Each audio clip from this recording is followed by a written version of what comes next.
U posljednjih godinu dana u Srbiji najlakše do posla dolaze farmaceuti i stručnjaci za informacione tehnologije.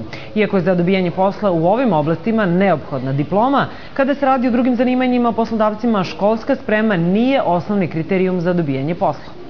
Problem nezaposlenosti u Srbiji najmanje pogađa inženjere i lekare jer su najtraženija specijalizovana zanimanja. Traženi su inženjeri elektrotehnike, inženjeri građevinarstva koji imaju dozvole određene za projektovanje, traženi su lekari određenih specijalnosti kao što su oftalmolozi, ginekolozi, anesteziolozi.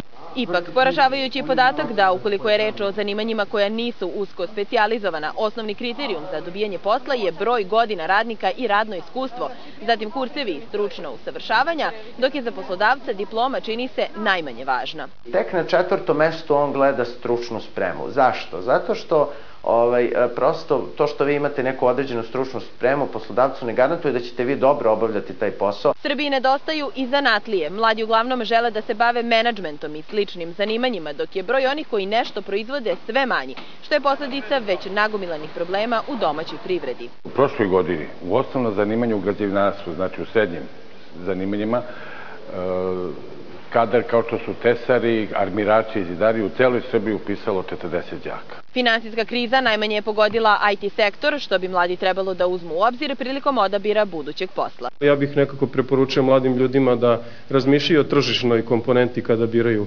škola, ne samo šta je lakše i šta jednostavno im izgleda primamljivo ili im se dopada. Jedno od rešenja je da đaci već od srednje škole imaju praksu u nekoj od firmi kako bi stekli iskustvo koje poslodavac traži. Trenutno najveću perspektivu u Srbiji, osim zanatskih radnika, i dalje imaju stručnjaci u oblasti informacionih tehnologija. Aleksandra Jeremić, televizija Pink.